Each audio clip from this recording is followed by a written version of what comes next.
नमस्कार साथियों, आप सभी का आपके अपने चैनल लर्न एंड शेयर में मैं मनीष पाल तहे दिल से स्वागत और अभिनंदन करता हूं। मेरे प्यारे साथियों, मेरे शेर और शेरनियों और मेरे काजू कतलियों, हो जाओ तैयार और अब आपको होने वाला है सामाजिक विज्ञान से प्यार। तो हमने लास्ट वीडियो में भारत में खाद्य सुरक्षा क्यों है, कैसे है, ये जान लिया था। तो आज जो हम लोग लेक्चर 2 में जानेंगे कि खाद्य असुरक्षित है कौन कौन से ऐसे समुदाय हैं जिनको खाद्य की जरूरत पड़ती है। ठीक है, फिर भारत सरकार ये खाद्य को सुरक्षित कर कैसे रही, कैसे खाद्य को बचा करके रखती है, कौन कौन सी संस्था है, क्या सिस्टम सरकार ने चलाया है, क्या योजनाएं सरकार चला रही है, वो आज के लेक्चर में हम लोग जानेंगे। तो हम लोग शुरू करते हैं आज का लेक्चर नंबर 2, अध्याय 4, लेक्चर नंबर 2, भारत में खाद्य सुरक्षा। ये हमारी इकोनॉमिक्स बुक का लास्ट चैप्टर है। इसके साथ इकोनॉमिक्स खत्म हो जाएगी, फिर हम एक नया सब्जेक्ट शुरू करेंगे।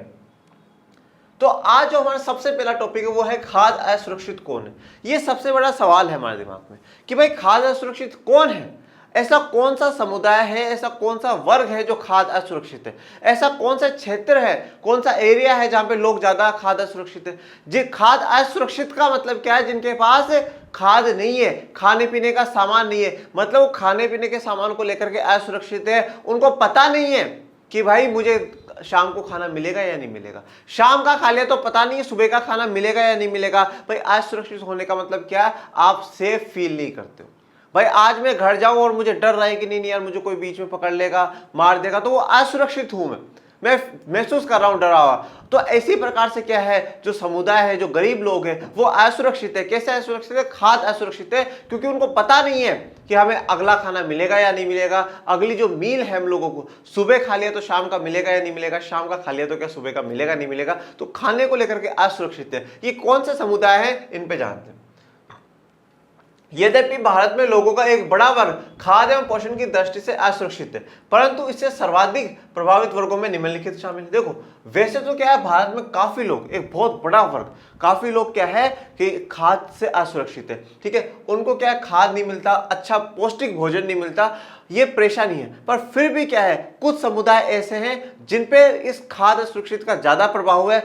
मतलब उनको सच में नहीं पता कि भाई खाना मिलेगा भी या नहीं मिलेगा, खाना आएगा या नहीं आएगा। हम घर में 5 मेंबर है तो 5 मेंबरों को खाना मिल पाएगा या नहीं मिल पाएगा। तो उनके मन में क्या है, थोड़ा ज्यादा डर है। वो कौन कौन से? सबसे पहले देखते हैं आर्थिक आधार पे, मतलब गरीब और अमीर के बीच में। तो जो गरीब है उनमें ऑफकोर्स सी बात है कि भाई उनके पास खाद्य सुरक्षित रहेगा। अमीर तो क्या खरीद लेगा, भाई मिडिल क्लास भी खरीद लेगा। पर सबसे ज्यादा परेशानी किसको आएगी? जो गरीब है वो। भूमिहीन जो थोड़ी बहुत अथवा नगण्य भूमि पर निर्भर है। भाई भूमिहीन, जिनके पास जमीन नहीं, भाई जिनके पास जमीन है वो तो खेती-बाड़ी कर रहे हैं, किसान का काम कर रहे हैं। तो जो खेती-बाड़ी कर रहा है वो कम से कम पहले खुद के लिए तो बचा ही सकता है ना। भाई उसको सरकार पे डिपेंडेंट रहना और जरूरी नहीं है, वो खुद के लिए बचा के काम चला लेगा। चाहे वो मार्केट में कम बेचे पर खुद के लिए बचा लेगा और अपने परिवार का जो पालन पोषण है वो उसको चलते रहने देगा। तो ऐसे लोग भी क्या है, खाद्य असुरक्षित है, जो भूमिहीन है, जिनके पास जमीनें नहीं है। ठीक है, और अथवा नगण्य भूमि पर निर्भर। नगण्य का मतलब क्या है? न के बराबर, बिल्कुल थोड़ी बहुत है, कोई मतलब ही नहीं है उसका होना ना होना। क्यों? क्योंकि उसमें जितना भी उगाओगे वो परिवार के लिए इस्तेमाल करेंगे और परिवार के लिए भी वो कम पड़ रहा है, तो वो न के बराबर है, इसलिए उस जमीन का भी कोई इस्तेमाल नहीं है। तो ये क्या है, भूमिहीन ऐसे लोग हैं जो आर्थिक रूप से तो पिछड़े हुए, पर उनको खाद्य असुरक्षित का सामना करना पड़ता है। अपना छोटा मोटा काम करने वाले कामगार और निराश्रित तथा भिखारी। देखो, अब कोई क्या है, कोई अपना छोटा मोटा काम करो, कोई छोटी सी दुकान खोल के बैठ गया, अब उसकी कमाई नहीं हो रही पर वो छोटी सी दुकान खोल के बैठा है। आपने बहुत बार देखा होगा, फुटपाथ पे लोग दुकानें लगाकर बैठ जाते हैं। ठीक है, कोई छोटे मोटे खिलौनों की लगा लेगा, कोई पर्स की लगा लेगा, ठीक है, कोई और किसी चीज की लगा लेगा। सीजनल दुकानें भी लगाते हैं। ठीक है, सीजन की, जैसे रक्षाबंधन आने वाला है तो लोग क्या करेंगे, फुटपाथ पे थोड़ी राखियां लेकर के बैठ जाएंगे। तो जो कोई छोटा मोटा काम कर रहे हैं वो लोग। और निराश्रित मतलब जिनका कोई आसरा नहीं है, जिनका क्या है, कोई आसरा नहीं है, जहां पर उनको कोई पता नहीं है मैं क्या काम करना है, कोई आसरा नहीं, कभी इधर से उधर, कभी उधर से इधर। और भिखारी, ये सब लोग भी क्या है, खाद्य असुरक्षित है। इनके पास खाने के लिए क्या है, पर्याप्त और पौष्टिक भोजन इन लोगों को नहीं मिलता है, क्योंकि इन लोगों की आर्थिक स्थिति क्या है, बहुत बेकार है, बहुत बुरी है। कम वेतन वाले व्यवसाय और अनियमित श्रम बाजार में काम करते हैं। देखो, अब क्या है, कम वेतन वाले व्यवसाय, भाई कोई ऐसा काम कर रहा है जहां कम वेतन मिल रहा है, कम वेतन मिल रहा है, दिन के 100 रुपए मिल रहे हैं। अब दिन के 100 रुपए मिल रहे हैं, मेंबर है 5, अब उन 100 रुपए में 5 का कैसे गुजारा होगा, 5 का पालन पोषण कैसे होगा। तो जिनको वेतन कम मिल रहा है वो भी क्या है, खाद्य सुरक्षित है। और अनियमित श्रम बाजार में काम करने वाले, अनियमित श्रम बाजार में मतलब पता नहीं आज काम मिल गया, कल मिलेगा नहीं मिलेगा, ठीक है। आप लोगों ने बहुत सी बार देखा होगा जो मजदूर होते हैं वो एक जगह उनकी होती है जहाँ पे वो लोग खड़े रहते हैं, वहां से जाओ उनको लेकर के आ जाओ, वो काम कर जाएंगे। अब पर उनको भरोसा नहीं भाई आज मैं वहां पर जाकर के खड़ा हो जाऊं मुझे काम मिलेगा या नहीं मिलेगा, तो क्या है अनियत है, उनके कोई रेगुलर नहीं है, इरेगुलर है वो, तो उनको काम मिलना नहीं मिलना फिक्स नहीं होता। अगर मिल जाता है तो अच्छा बात है और नहीं मिलता है तो बहुत बुरा उन लोगों के साथ होता है। जैसे कि ये देखो, ये एक आंटी को दिखाया गया है जो भिखारी है। अब ये क्या है, प्लेट लेकर के बैठी है, हाँ भाई उनको कुछ कोई खाना दे दे, उनको कुछ पैसा दे दे जिससे कि वो कुछ खरीद करके खा सके। तो खाद्य असुरक्षित आर्थिक रूप से तो वो लोग हैं जिनके पास क्या है, या तो भूमिहीन है, या कोई छोटा मोटा काम कर रहे हैं, या वेतन कम मिलता है, या अनियत काम बाजारों में जुड़े हुए हैं जहाँ पे काम परमानेंट नहीं है, ठीक है, कभी मिलता है कभी नहीं मिलता है। उसके बाद है सामाजिक दृष्टिकोण, ठीक है। आर्थिक दृष्टिकोण हम लोग पढ़ चुके हैं कि आर्थिक रूप से ये लोग क्या होते हैं, खाद्य सुरक्षित, पर हमने हमेशा पढ़ते हुए आए हैं कि हमारे देश में क्या है, सामाजिक विभाजन भी बहुत ज्यादा है, ठीक है, सामाजिक वर्गीकरण भी बहुत ज्यादा है, जाति के आधार पर है, ठीक है, लिंग के आधार पर है, तो इससे भी क्या है, हम भेदभाव वहां से उत्पन्न हो रहा है। और ये बातें हम लोग जब राजनीति विज्ञान पढ़ेंगे और भी हमारा क्लियर होगी। पर सामाजिक आधार पर भी कुछ लोग ऐसे हैं जो दूसरे समुदाय के तुलना में क्या है, ज्यादा खाद्य असुरक्षित महसूस करते हैं। जैसे कि अनुसूचित जाति, अनुसूचित जनजाति और अन्य पिछड़ी जातियों के कुछ वर्गों, इनमें से निचली जातियां का या तो भूमि का आधार कमजोर होता है या फिर उनकी भूमि की उत्पादकता बहुत कम होती है, वे खाद्य की दृष्टि से शीघ्र असुरक्षित हो जाते हैं। देखो अब क्या है अनुसूचित जाति, हम पहले चैप्टर से पढ़ते हुए आ रहे हैं कि भाई अनुसूचित जाति है जो दलित समाज के लोग हैं, उनको गांव से बाहर रखा जा रहा है, उनको पढ़ने लिखने का कम अवसर है, ठीक है, उनको अच्छी स्वास्थ्य व्यवस्था भी नहीं मिल पाती है, ठीक है। फिर गरीबी में निर्धनता वाले चैप्टर में भी हम लोगों ने देखा कि भाई अगर कोई किसी पे ज्यादा निर्धनता ने प्रभाव डाला है तो ये सामाजिक वर्ग के लोग हैं, ठीक है। अब इन लोगों के पास क्या है, या तो पहली बात तो जमीन नहीं है, भूमिहीन है, क्योंकि हम पालमपुर में पढ़ चुके हैं कि दलितों के पास भूमिहीन है, उनके पास भूमि नहीं है, और अगर है तो वो उस पर क्या है, इतना अच्छा उत्पादन नहीं हो रहा जिससे कि वो अपना रोजमर्रा का जीवन जो है वो चला सके। और खाद की दृष्टि से मतलब खाद में क्या हो रहा है, शीघ्र असुरक्षित हो जाते हैं, तो जल्दी से क्या हो जाते हैं, असुरक्षित हो जाते हैं, यार हमें खाना मिलेगा या नहीं मिलेगा, हमें खाना मिलेगा या नहीं मिलेगा। तो ये तो क्या है, जाति के आधार पे जो सामाजिक वर्ग है उनमें से क्या है, इन जाति के लोग क्या है, थोड़े से ज्यादा खाद्य असुरक्षित महसूस करते हैं। उसके अलावा कुपोषण से सबसे अधिक महिलाएं प्रभावित होती है। कुपोषण का मतलब क्या है, जिनको पूरा पोषण ना मिल पाए, ठीक है, जिनको पौष्टिक भोजन ना मिल पाए, जिनको पर्याप्त भोजन ना मिल पाए। जैसे भाई अब हम ये मानते हैं कि कम से कम दिन में 2 टाइम तो पेट भर के खाना खाना चाहिए। आजकल तो हमने बहुत चला दिया, भाई सुबह पहले नाश्ता करेंगे, फिर दोपहर में लंच करेंगे, फिर बाद में इवनिंग में एक बार थोड़ा सा नाश्ता करेंगे, उसके बाद फिर हम लोग क्या करेंगे, नाइट में डिनर करेंगे। एक बहुत लंबा हमने शेड्यूल बना के रखा है, इसके बीच में फ्रूट्स तो हम खाएंगे ही खाएंगे, बीच में चाय के साथ टोस्ट है, ये तो खाएंगे ही खाएंगे। तो हमारा तो क्या बहुत बड़ा शेड्यूल है। पर जिन लोगों को कम से कम 2 वक्त का भी खाना नहीं मिलता है और पौष्टिक और पर्याप्त भोजन नहीं मिल पा रहा है, वो लोग क्या है, उनको कुपोषण हो जाता है। उनको शरीर में पौष्टिक भोजन ना मिलने के कारण शरीर में बीमारियां हो जाती है और परेशानी हो जाती है, कमजोर हो जाते हैं। तो कुपोषण आपको किस में देखने को मिलेगा, महिलाओं में ज्यादा देखने को, आपको क्या है, महिलाओं में ज्यादा देखने को मिलेगा। यह गंभीर चिंता का विषय है क्योंकि इससे अजन्मे बच्चों को भी कुपोषण का खतरा रहता है। अब मान लो कोई महिला है, ठीक है, अब महिला है वो कुपोषण, अब कुपोषण है उसको क्या हो गया, कोई बीमारी हो गई और कुछ हो गया, ठीक है। अब जब उसके गर्भ में जब कोई बच्चा जन्म लेगा, जन्म लेने से पहले जब वो गर्भ में है तो वो कुपोषण वाली क्या है, उसके बच्चे में भी बीमारियां ट्रांसफर होती रहेगी। हाँ भाई उसके कोई प्रॉब्लम थी तो वो उसके भी हो जाएगी, फिर उसी कुपोषण को उसका बच्चा भी क्या आगे तक देखता जाएगा कि हाँ यार हमें खाना नहीं मिल रहा है, वो नहीं मिल रहा है। तो इन समस्याओं पर हमें गहन चिंतन करने की और विचार करने की जरूरत है कि हम किस प्रकार से ये जो खाद्य असुरक्षा है, इन लोगों को किस प्रकार से खाद्य सुरक्षा में लेकर के आ सकते हैं और इनको कम से कम 2 वक्त का खाना मिले, यही क्या है, हमारी उचित सोच है। अब ये देखिए, अब ये बच्चा है, ये बच्चे के जन्म के बाद देखो कि किस प्रकार से जो इसके बॉडी दिखाई गई है, हाथ ऐसे हो रहे हैं, शरीर बिल्कुल कमजोर हो रहा है, ठीक है। तो और बहुत सी बीमारियां भी हो जाती है, जैसे भाई पोलियो और कुछ हो गया, तो बहुत बीमारियां हो जाती है। तो कुपोषण हमारे लिए चिंता का विषय है और वो महिलाओं को हो रहा है, वो और भी ज्यादा चिंता का विषय है। क्योंकि पहली बात तो जब महिला बच्चे को धारण कर रही है, गर्भ में धारण कर रही है, उन 9 माह जो वो परेशानी से जूझ रही है, उसके लिए उसके शरीर में जान होनी चाहिए, ताकत होनी चाहिए, ठीक है।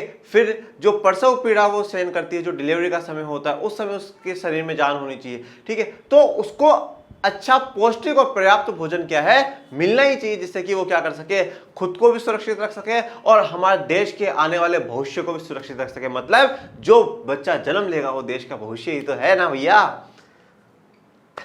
अब आ जाते हैं क्षेत्रीय आधार पे, आर्थिक आधार पे देख लिए, सामाजिक आधार पे देख लिए, पर कुछ ऐसे क्षेत्र हैं, कुछ ऐसे एरिया हैं जहां पर क्या है, कुछ लोग ज्यादा क्या है, खाद्य असुरक्षित है, किसकी तुलना में, दूसरे क्षेत्र की तुलना में, दूसरे राज्यों की तुलना में। देखते हैं उत्तर प्रदेश। अब उत्तर प्रदेश में क्या है भाई, पूर्वी, ठीक है, दक्षिण पूर्वी हिस्से, ठीक है। अब देखो, अब आप ये चीजों में कंफ्यूज हो जाओगे कि भाई पूर्वी दक्षिण पूर्वी हिस्से कौन से हैं। देखो जैसे मान लो कि भैया ये हमारा यूपी है। देखो मैं मैप को मैं बिल्कुल ऐसे सीरियस मत लेना, ठीक है, मैप को बिल्कुल भी सीरियस मत लेना, सिर्फ समझने के लिए, कॉन्सेप्ट को क्लियर करने के लिए है।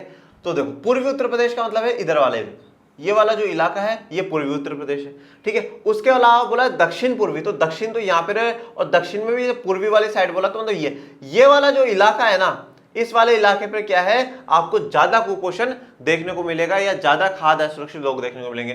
बिहार, झारखंड, उड़ीसा, पश्चिम बंगाल, छत्तीसगढ़, मध्य प्रदेश, महाराष्ट्र के कुछ भागों में खाद्य की दृष्टि से असुरक्षित लोगों की सर्वाधिक संख्या है। तो अभी देखो बिहार, झारखंड, उड़ीसा, पश्चिम बंगाल, छत्तीसगढ़, मध्य प्रदेश, ये सारे आसपास में यही है, यूपी के आसपास में देखने को मिलेंगे सारे के सारे आपको। महाराष्ट्र थोड़ा सा नीचे, बाकी सब आपको क्या है, यही आसपास में देखने को मिलेंगे। तो ये क्या है, दिखा रहा कि ये वाला जो क्षेत्र है हमारा, ये वाला जो क्षेत्र है वो क्या कर रहा है, वहां पे खाद्य असुरक्षित लोग ज्यादा है, उनको पोषण पूरा नहीं मिल रहा, पर्याप्त और पौष्टिक भोजन उनको नहीं मिल पाता।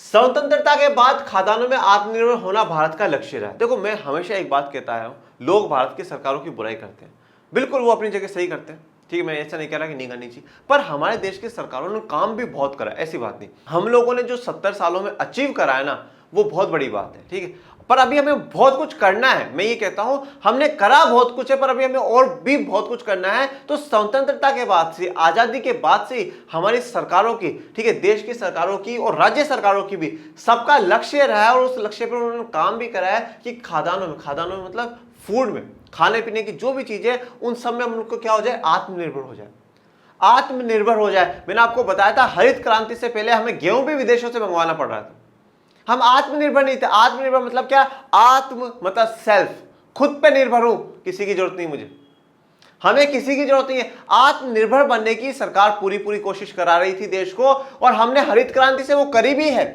पर हरित क्रांति से पहले हम मंगा रहे थे बाहर से, और हरित क्रांति के बाद ऐसी स्थिति आई, हमने विदेशों को भेज दिया, अब तुम हमसे लो, ठीक है, अब देने की जरूरत नहीं, अब तुम हमसे लो। तो हमेशा से स्वतंत्रता के बाद से सरकार का लक्ष्य रहा है कि क्या करें, हम खाद्यान्नों में आत्मनिर्भर बन जाए, हमें किसी से मांगना ना पड़े। स्वतंत्रता के पश्चात भारतीय नीति निर्माताओं ने खाद्यान्नों में आत्मनिर्भरता प्राप्त करने के सभी उपाय किए। देखो अब स्वतंत्रता के पश्चात मतलब आजादी के बाद क्या हुआ, भारतीय नीति निर्माताओं, अब भारत के जो नीति निर्माता थे, जो पॉलिसी मेकर्स थे, जिन्होंने पॉलिसी बने, मतलब मान लो जो पहली सरकार में मंत्री थे और थे, तो जो शुरुआत से प्रधानमंत्री, मंत्री, मुख्यमंत्री, मंत्री बन रहे हैं, उन लोगों ने क्या करा है, खाद्यान्नों में आत्मनिर्भर बनाने के लिए भारत को पूरे प्रयास करें, अलग अलग उपाय अपनाए। भाई इससे नहीं हो रहा तो इससे करो, इससे नहीं हो रहा तो इससे करो, पर खाद्यान्नों में क्या बनो, आत्मनिर्भर बनो, क्योंकि खाएगा इंडिया तभी तो आगे काम करेगा इंडिया। तो खाओ और फिर काम करो, और खाएंगे नहीं तो बीमार हो जाओगे, और बीमार हो जाओगे तो भैया फिर तो आप हमारे लिए पूंजी हो ही नहीं, फिर तो दायित्व बन गए आप। तो हमें दायित्व बनाना नहीं है, हमें पूंजी बनाना है। भारत ने कृषि में एक नई रणनीति अपनाई जिसकी परिणति हरित क्रांति में हुई, विशेषकर गेहूं और चावल के उत्पादन में। देखो अब क्या, भारत ने एक नई रणनीति, एक नई स्ट्रेटेजी अपनाई, और वो नई स्ट्रेटेजी क्या थी, हरित क्रांति। क्या थी, हरित क्रांति। वो नई स्ट्रेटेजी किसमें चेंज हुई, वो हरित क्रांति थी। ग्रीन रिवॉल्यूशन था, हरित क्रांति हम लोग पढ़ चुके हैं पहले के चैप्टर में। तो हरित क्रांति में हुई, और उसमें क्या करा था, गेहूं और चावल के लिए क्या लेकर आए थे, अधिक उपज वाले बीज लेकर के आए, ठीक है, अधिक उपज वाले बीज, बढ़िया उर्वरक, बढ़िया खाद, ठीक है, बढ़िया कीटनाशक, सब कुछ लेकर के आए, और उससे क्या करा, उत्पादन बढ़ा दिया, उपज बढ़ा दी, और उससे क्या हुआ, हम तो हमारे लिए तो आत्मनिर्भर हो ही गए, बल्कि हम तो आत्मनिर्भर से भी ज्यादा होकर हम दूसरों को देने लगे कि भैया अब आप रोक दो, अब हमसे लो। इस चीज को ध्यान रखिएगा। अब आता है कि भाई इतनी तारीफ करी सर आपने सरकारों की, ठीक है, इतनी तारीफ सरकारों की, वो भी तो सर फिर तो सरकार ने करा क्या है वो तो बताओ। ये तो हाँ आजादी के बाद ऐसा करा वो करा, पर सरकार ने करा क्या। तो भारत में खाद्य सुरक्षा को लेकर के सरकार ने क्या क्या स्टेप्स उठाए, हमें उन्हें देखते हैं। सरकार द्वारा सावधानी पूर्वक तैयार की गई खाद्य सुरक्षा व्यवस्था के कारण देश में खराब मौसम स्थितियों के बावजूद अथवा किसी अन्य कारण से अनाज की उपलब्धता और भी सुनिश्चित होगी। तो सरकार ने क्या करा है, सावधानी पूर्वक बिल्कुल हर चीज को ध्यान से देखते हुए, भाई कितने लोग खाद्य असुरक्षित है, कितनों को मिल रहा है, कितनों को नहीं मिल रहा है, कितना उत्पादन करना चाहिए, हर बात को ध्यान से रखते हुए खाद्य सुरक्षा व्यवस्था करी। भाई खाद्य सुरक्षा व्यवस्था करी, खाद को इकट्ठा करा, स्टॉक बनाए और करे। इससे क्या हुआ कि खराब मौसम स्थिति हो गई, भाई बाढ़ आ गई, फसल खराब हो गई, कोई बात नहीं, हमारे पास रखा हुआ, चिंता मत करो। या और कोई कारण हो गया, कोई बड़ी आपदा आ गई, कोई बात नहीं, चिंता मत करो, हमारे पास रखा। तो सरकार ने बहुत सावधानी पूर्वक काम करते हुए क्या करा हुआ है, अनाज की उपलब्धता और भी सुनिश्चित हो गई। अनाज की उपलब्धता मतलब, उपलब्धता का मतलब क्या है कि भाई सरकार के पास उसका उत्पादन हो, उत्पादन नहीं है तो आयात करे, ठीक है। ये कर करके क्या उपलब्धता सरकार ने रखी है, हमेशा अपने पास अनाज रखा है, जिससे कि क्या हम बांट सके लोगों को जब भी किसी प्रकार की आपदा हो जाए। ये सरकार की अच्छी बात है। इस व्यवस्था के दो घटक हैं। अब इस व्यवस्था में जो सरकार ने काम करा है, भाई सवाल तो ये उठता, काम करा क्या है? अभी तक ये बात समझ में नहीं आई, सरकार ने काम करा क्या है। तो काम क्या करा है, वो दो घटक है, दो कंपोनेंट्स हैं, दो चीजों से मिलकर ये काम बना है। वो दो काम कौन कौन से हैं वो देखो। पहला काम है बफर स्टॉक, बहुत इंटरेस्टिंग चीज है। उसके बाद है सार्वजनिक वितरण प्रणाली। मैं आपको हिंट दे देता हूं, इसमें हम पढ़ेंगे क्या।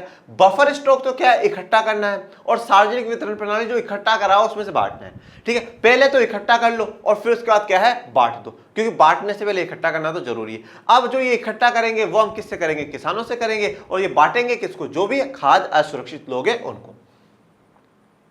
अब आ जाते हैं बफर स्टॉक होता क्या है, ये बफर स्टॉक कहां पर है, कैसे है, सरकार इसको कैसे मैनेज कर रही है, वो हमें जानना।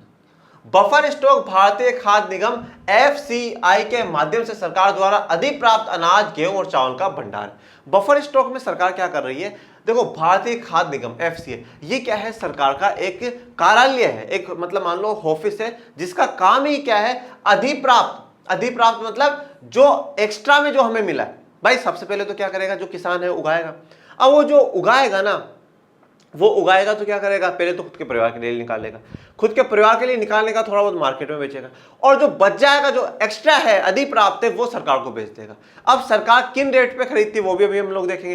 तो वो क्या है, सरकार को बेच देगा। तो अधिप्राप्त है, एक्स्ट्रा था, वो सरकार के पास चला जाता है। तो अधिप्राप्त अनाज, गेहूं और चावल का भंडार करना ही क्या है, किसका काम है, भारतीय खाद्य निगम का काम है। तो कौन सा कार्यालय गेहूं, चावल, अनाज को स्टोर कर करके रखता है, तो आप बोल देना भारतीय खाद्य निगम करता है। और इस प्रोसेस को हम लोग क्या कह रहे हैं, इसको हम बफर स्टॉक कह रहे हैं। हमने स्टॉक कर लिया है, इकट्ठा कर लिया है। स्टॉक का मतलब क्या होता है, हमारे साथ बहुत भंडार है, हमारे पास कमी नहीं है, तो स्टॉक कर लिया। और ये स्टॉक करने का काम किसको दिया है, भारतीय खाद्य निगम को दिया है, एफसीआई को दिया है। जाओ किसानों से खरीदो और क्या करो, आप स्टोर करो। भारतीय खाद्य निगम अधिशेष मतलब अधिशेष, जो अधिक से शेष, बाकी जो बच गया भाई बेच दिया, हमने खुद के लिए रख लिया। जो अधिशेष है, जो एक्स्ट्रा है, उत्पादन वाले राज्यों में किसानों से गेहूं और चावल खरीदता है। अब देखो भाई, गेहूं और चावल का जहां उत्पादन बहुत ज्यादा होता है वहां से खरीदता है। ऐसा पता नहीं भाई जहां बिल्कुल ही कम हो और वहां पर भी सरकार जाके खड़ी हो जाए, बोले लाओ लाओ लाओ, चलो स्टॉक में जमा कराओ। अरे स्टॉक में जमा कराने से पहले जो खरीद रहे हैं उनको तो देने दो सर, ऐसा थोड़ी होता है, तो उनको देंगे। पर जहां अधिक जहां उत्पादन हो रहा है वहीं सरकार क्या कर रही है, उन्हीं राज्यों से ले रही है।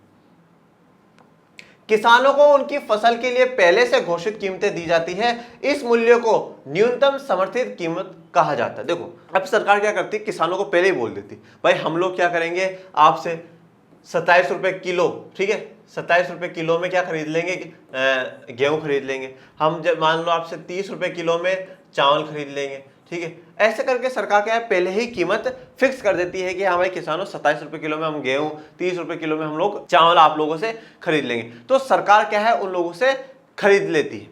तो सरकार उनसे खरीदती है, फिर वो क्या है, एफसीआई अपने गोदामों में ले जाकर रख देती है, और फिर जब भी जरूरत पड़ती है, जब भी सरकार के आदेश आते हैं, तो वो उनको लोगों को देना शुरू कर देती है। और किन किन लोगों को देती है वो भी हम लोग देखेंगे। तो ये क्या है, भारतीय खाद्य निगम का एक आपको चित्र दिखाया गया है, food corporation of India, short में से एफसीआई कहते हैं। अब जो कीमतें सरकार ने पहले ही घोषित कर दी कि भाई इस साल हम लोग क्या है, गेहूं 27 रुपए किलो खरीदेंगे, उस कीमत को क्या कहा जाता है, न्यूनतम समर्थित कीमत। न्यूनतम मतलब कम से कम इतनी कीमत तो किसान को मिलनी ही चाहिए।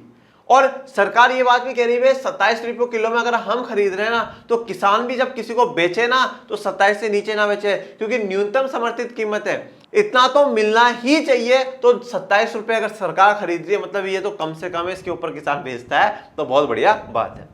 क्या आप जानते हैं कि सरकार बफर स्टॉक क्यों बनाती है? अरे यार भैया, इतनी बार हमने बता दिया, बफर स्टॉक सरकार खाद असुरक्षित लोगों के लिए बना रही है, जिनके पास खाद नहीं है उनके लिए सरकार बफर स्टॉक बनाती है, जबकि उनको जरूरत पड़े तब उनको दे सके, देश में कभी आपदा आ जाए तो लोगों को बांट सके, उसके लिए सरकार बफर स्टॉक बना रही है। ऐसा कमी वाले क्षेत्रों में और समाज के गरीब वर्गों में बाजार कीमत से कम कीमत पर अनाज को वितरण के लिए किया जाता है। अब क्या हो रहा है, समाज के गरीब वर्गों में जो आर्थिक क्षेत्र से है, और बाजार कीमत से कम कीमत पर अनाज के वितरण के लिए किया जाता है। अब जो समाज में जो गरीब लोग हैं, जो पिछड़े हैं, जिनके पास 2 वक्त का खाना भी नहीं है, उनको सरकार क्या करती है, बाजार कीमत से कम कीमत पर अनाज के लिए वितरण करती है। अब जैसे मान लो भाई बाजार में तो क्या हुआ, बाजार में जैसे मान लो 30 रुपये किलो गेहूं मिल रहा है, बाजार में 30 रुपये किलो गेहूं मिल रहा है। अब 30 रुपये किलो गेहूं मिल रहा है, सरकार क्या करेगी, इसे 10 रुपये में दे देगी, ठीक है। सरकार इसे क्या करेगी, 5 रुपए में दे देगी, इसे 2 रुपए में दे देगी, कम, बिल्कुल कम करके देती सरकार। अब देखो हमारी सरकार की विशेषता भी देखो, आप 27 रुपए में खरीद रही हो, बेच 10 में, 15 में, 2 में रही है, ये सरकार की विशेषता है। ये दर्शाता है सरकार क्या है, जो जनता के प्रति क्या है, समर्पित है, उनके प्रति ही काम करना चाहती है, तो अनाज को कम कीमत पे बेचती। अब जो ये सरकार बाजार से कम कीमत पर बेच रही है, उसी कीमत को हम क्या कहते हैं, निर्गम कीमत भी कहते हैं। क्या कहते हैं, निर्गम कीमत भी उसको कहते हैं। भाई बाजार में अगर 30 रुपए किलो में गेहूं बिक रहा है और सरकार उसे 2 रुपए किलो में दे रही है, तो वो क्या है, निर्गम कीमत है। और जिन कीमत पे सरकार किसान से खरीद रही है वो न्यूनतम समर्थित कीमत है। अब आ जाते हैं सार्वजनिक वितरण प्रणाली। भाई यहां तक की तो बात ये थी हमारी कि हम स्टॉक कर रहे हैं, हम इकट्ठा कर रहे हैं, उस राज्य के किसान से ले लिया, उस राज्य के किसान से ले लिया, और फिर एफसीआई के गोदामों में ले जाकर रखते हैं। अब समय आ चुका है वितरण करने का। तो वितरण करना कैसे, गरीब लोगों को करना है, उसको करना कैसे? भाई क्या मोदी जी घर घर जा जाके बोले भैया जो गरीब है अनाज लेने आ जाओ? हाँ, या भाई आप बिहार में रहते हैं तो क्या नीतीश कुमार जी जाके बोलेंगे आओ भैया गेहूं ले जाओ, चावल ले जाओ, ठीक है? आप राजस्थान में रहते हैं तो गहलोत जी आकर के बोलेंगे? नहीं। तो ये होता कैसे है, इस सिस्टम को हमें समझना है। सार्वजनिक वितरण प्रणाली, इसे इंग्लिश में कहते हैं public distribution system. Public distribution system,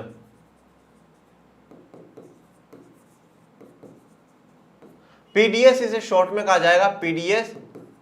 अब ये पीडीएस का क्या है, सार्वजनिक वितरण प्रणाली। सार्वजनिक, सबको बांट रहे हैं हम, वितरण कर रहे हैं ना, और ये वितरण कर रहे हैं, सबको डिस्ट्रीब्यूट कर रहे हैं, एक सिस्टम है, इसे प्रणाली कहते हैं। तो सार्वजनिक वितरण प्रणाली मतलब पूरी जनता को हम लोग बांट रहे हो। अब देखो क्या है कि जो भारतीय खाद्य निगम ने अधिप्राप्त अनाज को खरीद लिया था, अब वो खरीद लिया, गोदामों में पड़ा है। अब सरकार क्या करती है, विनियमित राशन दुकानें, विनियमित जो सरकार की रेगुलेटेड राशन दुकान जैसे सरकार चला रही, कुछ रूल्स और रेगुलेशंस लगा के, विनियमित तो मतलब क्या होता है, रेगुलेट कर रही है, उनको चला रही है सरकार। तो विनियमित राशन की जो दुकान है उनके माध्यम से समाज के गरीब वर्गों में वितरित कराती है। अब क्या होता है, राशन की दुकान हर शहर में, हर गांव में, हर जिले में 10, 15, 20 राशन की दुकानें खोली जाती है। आपने कभी बार, बहुत बार देखा भी होगा कि है ना, काफी जगह आपके राशन की दुकानें लिखी हुई होगी, या उस पर यह भी लिखा होता है उचित मूल्य की दुकान। तो उचित मूल्य की दुकान क्या है, वो राशन की ही दुकान है जिसे सरकार रेगुलेट कर रही है। उस राशन की दुकान पर जाकर के क्या होता है, हमें हमारा राशन कार्ड दिखाना पड़ता है कि देखो भैया राशन कार्ड है, मैं बीपीएल में आता हूँ, बीपीएल मतलब बिलो पॉवर्टी लाइन, मैं निर्धनता रेखा से नीचे हूं और मुझे राशन दे दो, तो वो राशन दे देते हैं। इसे सार्वजनिक वितरण प्रणाली या पीडीएस कहते हैं, ये बात हम पढ़ चुके हैं। अब अधिकांश क्षेत्रों, गांवों, कस्बों, शहरों में राशन की दुकानें।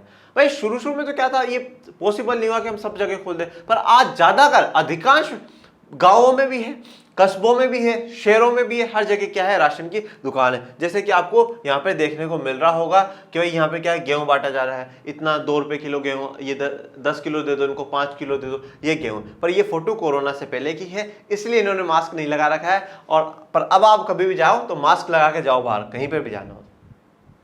देश भर में लगभग 5.5 लाख राशन की दुकान है। ये देखो सरकार का कितना बड़ा कदम है, कितनी 5.5 लाख दुकानें क्या है, राशन की है, जो क्या करती है, सिर्फ और सिर्फ जो सरकार जो अनाज, चावल, गेहूं, तेल ये खरीद रही है, उसको सस्ते दामों पे वहां पे जाकर बेचती है लोगों के बीच में। 5.5 लाख दुकानें सरकार ने खोल रखी।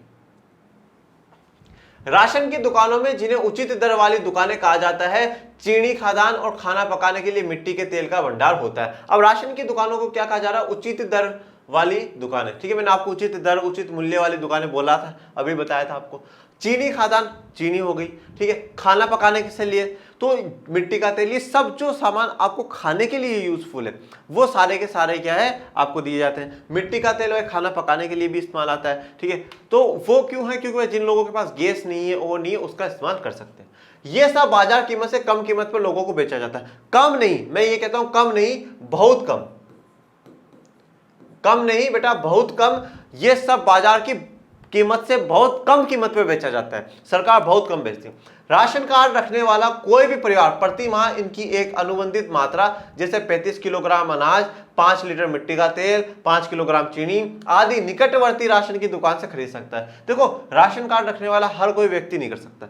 अब ऐसी बात नहीं है, जो गरीब होता है, जो बीपीएल होता है, ठीक है, बिलो पॉवर्टी लाइन जो आदमी होता है, वही क्या कर सकता है, ये चीजें खरीद सकता है। उनका एक फिक्स होता है, सरकार ने फिक्स कर रखा है, भाई महीने का 35 किलोग्राम आप अनाज खरीद लेना, 5 लीटर मिट्टी का तेल खरीद लेना, 5 किलो चीनी खरीद लेना, ये सस्ती दरों पे दे देंगे। फिर क्या है, वहां पे सील लगा देते हैं, वो साइन कर देता है राशन की दुकान वाला कि भाई अगस्त के महीने का खरीद लिया, जुलाई का खरीद लिया, सितंबर का खरीद लिया, तो वो बता देता है। तो उससे क्या, उनका रिकॉर्ड बना रहता है। और निकटवर्ती जो भी राशन की दुकान आपके सबसे पास में, उसके पास में जाकर के आप लेके आ जाओ। खाद्य संबंधी 3 महत्वपूर्ण अंतक्षेप कार्यक्रम प्रारंभ किए गए। अब सरकार ने क्या है, 3 महत्वपूर्ण कार्यक्रम चलाए, किससे जुड़े हुए? खाद्य से जुड़े हुए, खाद्य जो सामान है उनसे जुड़े। पहला, सार्वजनिक वितरण प्रणाली, जो पहले से ही थी लेकिन उसे और मजबूत किया गया। तो सरकार ने समय के साथ कैसे और मजबूत किया। सार्वजनिक वितरण प्रणाली काफी समय से चल रहा है, पर उसे और भी सरकार ने मजबूत कर दिया। उसका एकीकृत बाल विकास सेवाएं ICDS, जो प्रायोगिक आधार पर 1975 में शुरू हुई, एकीकृत बाल विकास। तो इसमें बच्चों के डेवलपमेंट पे भी सरकार ने ध्यान दिया, और प्रैक्टिकली तौर, प्रायोगिक का मतलब क्या, प्रैक्टिकली सरकार ने 1975 में करना शुरू करा ये काम के बदले अनाज, FFW 1977-78 में प्रारंभ। काम के बदले अनाज, आप काम करो आपको अनाज मिल जाएगा, आप काम करो आपको अनाज मिल जाएगा। तो काम के बदले सरकार क्या कर रही है, अनाज दे रही है। तो 1977-78 में सरकार ने ये भी शुरू करा। तो सरकार ने क्या करा है कि गरीबी भी हट सके और लोगों को खाद्य सामान भी मिल सके। इन वर्षों में कई नए कार्यक्रम शुरू किए गए हैं, और कार्यक्रम को चलाने के बढ़ते अनुभवों के आधार पर अन्य कार्यक्रमों का पूर्ण गठन किया गया है। अब देखो क्या, काफी वर्षों से सरकार ने बहुत से कार्यक्रम चलाए, और जब वो कार्यक्रम सफल होते हुए नजर आए, सच में लगा कि हमें लोगों को इनका फायदा मिल रहा है, तो सरकार ने क्या करा, अन्य कार्यक्रमों का पूर्ण गठन किया। और भी कार्यक्रम क्या है, सरकार पूर्ण गठन कर रही है, उनका गठन कर रही है, चलाने की कोशिश कर रही है। ये अच्छा स्टेप है सरकार। वर्तमान में अनेक गरीबी उन्मूलन कार्यक्रम PAP चल रहे हैं, जो अधिकतर ग्रामीण क्षेत्रों में।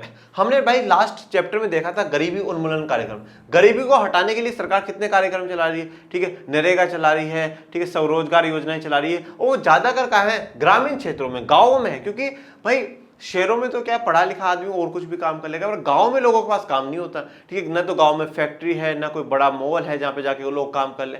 तो इसलिए सरकार ज्यादा गांवों पर कॉन्सेंट्रेट कर रही है।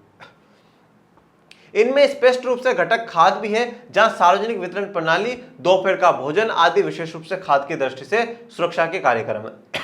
तो अब क्या है, जहां पे सरकार ये गरीबी के हटाने के लिए कार्यक्रम चला रही है, उनमें सार्वजनिक वितरण प्रणाली भी आता है। भाई जो गरीब है, मतलब उसको खाना नहीं मिल रहा, तो हम खाना भी देंगे। ठीक है, उसके अलावा दोपहर का भोजन, मैंने कल बताया था ना, मिड डे मील योजना स्कूलों में चल रही है, दोपहर में बच्चों को खाना खिलाया जा रहा है, तो वो बच्चों को खाना भी खिलाया जाता है। और खाद की दृष्टि से सुरक्षा के कार्यक्रम काफी सरकार चला रही है। अब आ जाते हैं भैया हमारे क्वेश्चन आंसर्स पे। अभी तक का हमने क्या है, जो आज का वीडियो था वो हमने पूरा पढ़ लिया। अब क्वेश्चन आंसर्स को जल्दी से समझा देता हूं और आप इनको याद कर लीजिएगा। बफर स्टॉक का क्या अर्थ है, बफर स्टॉक होता क्या है, सरकार द्वारा बफर स्टॉक का सृजन क्यों किया जाता है, किन्हीं 3 कारणों की व्याख्या कीजिए। तो देख लेते हैं। बफर स्टॉक भारतीय खाद्य निगम के माध्यम से सरकार द्वारा अधिप्राप्त अनाज भंडार है। फसलों के उत्पादन को प्रोत्साहन देने के उद्देश्य से बुआई के मौसम से पहले सरकार न्यूनतम समर्थन मूल्य की घोषणा करती है। खरीदे गए अनाज खाद्य भंडारों में रखे जाते हैं। यही बात हमने पढ़ी। निम्नलिखित कारणों से बफर स्टॉक सरकार बना रही है। खाद कमी वाले क्षेत्रों में अनाज वितरण के लिए, पहला, इसे समाज के गरीब वर्गों को बाजार मूल्य से कम मूल्य पर बेच दिया जाए, कम नहीं बहुत कम मूल्य पर बेच दिया जाए। ये खराब मौसम में या फिर आपदा काल में अनाज की कमी की समस्या हल करने में मदद करता है। बफर स्टॉक का मुख्य उद्देश्य अनाज की मूल्यों को स्थिरता प्रदान करना है। दूसरा सवाल है, कौन लोग खाद्य असुरक्षा से अधिक प्रभावित होते हैं, व्याख्या कीजिए। भाई कौन कौन लोग हैं? तो 3 प्रकार के लोग हैं, आर्थिक, सामाजिक और क्षेत्रीय। तो इनमें जो हमने आंसर आज पढ़े हैं, आर्थिक में जो पूरा पढ़ा है, सामाजिक में जो पढ़ा है, क्षेत्रीय में पूरा पढ़ा है, वो भी आपको लिखना पड़ेगा, क्योंकि इसने बोला व्याख्या कीजिए, मतलब पूरा समझाइए उसको। टिप्पणी लिखे, ठीक है। अब टिप्पणी मतलब छोटी छोटी बातें इनके बारे में लिखनी है। किन के बारे में? न्यूनतम समर्थित कीमत, बफर स्टॉक, निर्गम कीमत, उचित दर की दुकान। तो भाई न्यूनतम समर्थित कीमत तो क्या है? जो सरकार जिन कीमत पे किसानों से अनाज खरीद रही है। बफर स्टॉक क्या है? जो उनको इकट्ठा कर रही है, ठीक है। और निर्गम कीमत है जो कम दामों पे उनको बेच रही है। और उचित दर की दुकानें क्या है? जहां के जिनके द्वारा सरकार बिकवा रही है। न्यूनतम समर्थित कीमत है, ये वह कीमत है जिसमें सरकार भारतीय खाद्य निगम के माध्यम से उन राज्यों के किसानों से अनाज खरीदती है जहां अधिशेष उत्पादन होता है, जहां अधिक उत्पादन होता है, वहां से खरीद लेती है। बफर स्टॉक ये सरकार द्वारा अधिप्राप्त अनाज का भंडार है। उदाहरण के लिए गेहूं और चावल का अधिशेष उत्पादन भारतीय खाद्य निगम के माध्यम से सरकार द्वारा खरीदकर भंडारित होता है। निर्गम कीमत यह वह कीमत है जिस पर सरकार अपनी खरीदी हुई एवं संचित अनाज को कमी वाले क्षेत्रों में और समाज के गरीब वर्गों में वितरित करती है। यह कीमत बाजार कीमत से कम होती है। फाइनली है उचित दर की दुकानें। तो भारतीय खाद्य निगम द्वारा अधिप्राप्त अर्थात संचित अनाज को सरकार द्वारा विनियमित राशन दुकानों के माध्यम से समाज के गरीब वर्गों में वितरित की जाती है। इन राशन की दुकानों को उचित दर वाली दुकानें भी कहा जाता है। कोई भी परिवार अपने राशन कार्ड से अनाज, मिट्टी का तेल, चीनी आदि की एक निश्चित मात्रा प्रतिमाह उचित दर वाली दुकानों से खरीद सकता है। तो हमने बिल्कुल पढ़ा भैया, यही बात पढ़ी है। क्वेश्चन नंबर 4, राशन की दुकानों के संचालन में क्या क्या समस्या है? ये बहुत महत्वपूर्ण है, ठीक है, कि मेरे राशन की जो दुकानें चल रही है उनमें समस्या क्या है वो देखो। राशन दुकानों के डीलर प्राय अधिक लाभ कमाने के लिए अनाज को खुले बाजारों में बेचने जैसे कदाचार करते हैं। देखो अब क्या होता है भाई, जो राशन की जो दुकानें चला रहा है वो आदमी क्या करेगा, अरे यार इनको तो 2 रुपए में देने से अच्छा थोड़ा सा बचा लेगा, और क्या करेगा, उसे बाहर मार्केट में बेचते हैं। उससे जो पैसा आएगा वो खुद रख लेगा और सरकार को बताएगा भी नहीं। डीलर राशन दुकानों में घटिया अनाज बेचते हैं। अब डीलर क्या करता है, अच्छा जो अनाज आया ना वो तो कर लिया घर पे या किसी को बाहर बेच दिया, उसके बदले में क्या करा, जो खराब अनाज है, जो बेकार है, गंदा सा अनाज है, वो क्या है खरीद करके लोगों को बेच देते हैं। और सरकार, दुनिया को ये लगता है कि सरकार कुछ कर नहीं रही, सरकार इतना खराब अनाज दे रही है। राशन दुकानों का डीलर राशन की दुकानें कभी कभार खोलते हैं। अब क्या है, जो राशन डीलर है वो कभी आ ही नहीं रहा है, 10 दिन नहीं आ रहा, 15 दिन नहीं आ रहा, लोगों को पता ही नहीं है, तो वो परेशान करते हैं। जब राशन की दुकानें घटिया अनाज नहीं बेच पाती है तो भारतीय खाद्य निगम के गोदामों में अनाज का विशाल स्टॉक जमा हो जाता है। अब जब क्या है भाई, आप बेच नहीं पाए तो क्या हुआ, उन्होंने वापस भेज दिया और वो खाद्य निगम में पड़ा और भी सड़ता रहता है। कई डीलर वजन कम देते हैं और अशिक्षित ग्राहकों को धोखा देते हैं। अब देखो सबसे पहली बात तो ये है, जो इंसान गरीब है ना वो उसी के साथ खाद्य असुरक्षित है, और जो गरीब है वो अशिक्षित भी, मतलब पढ़ा लिखा भी नहीं है, तो क्या है ये कम वजन दे देंगे और उनको पागल बना देंगे। पहले प्रत्येक परिवार के पास चाहे वह निर्धन हो या गैर निर्धन एक राशन कार्ड था, परंतु अब 3 प्रकार के कार्ड है और भिन्न कीमत है। तो पहले तो क्या था, प्रत्येक परिवार के पास एक ही राशन कार्ड होता था, कोई बीपीएल नहीं, कोई एपीएल नहीं, सब बराबर है, ठीक है, तो सबको दे देते थे। पर फिर उसके बाद क्या, निर्धनता रेखा से ऊपर वाले किसी भी परिवार को राशन दुकान पर बहुत कम छूट मिलती। तो भाई मैंने क्या कहा, ज्यादा जो मिलेगा वो सब कुछ बीपीएल को मिलेगा, एपीएल जो है अबव पॉवर्टी लाइन है उनको नहीं मिलेगा, अगर मिलता है तो बहुत कम फायदे मिलेंगे। इसलिए राशन की दुकानों से इन वस्तुओं की खरीदारी के लिए उनको बहुत कम प्रोत्साहन प्राप्त है। इसी के साथ धन्यवाद। तो आज का जो हम लोगों ने है ये लेक्चर 2 कर दिया, भारत में खाद्य सुरक्षा। अब हमारा इसका जो नेक्स्ट वीडियो है उसमें हम लोग और भी अच्छे से और भी डिटेल में और भी काफ़ी चीज़ें जानना है। तो आज के वीडियो लेक्चर में अगर आपको कोई भी प्रॉब्लम आई है तो मुझसे कमेंट बॉक्स में जरूर पूछिएगा, और अगर अच्छा लगा हो तो ताबड़तोड़ कमेंट कर दीजिएगा कि सर अब हम हो चुके हैं तैयार और हमें होने लगा है सामाजिक विज्ञान से प्यार। और बाकी घरों में रहें, सुरक्षित रहें, आपके अपने परिवार को लाइक करें, शेयर करें, सब्सक्राइब करें। Thank you so much.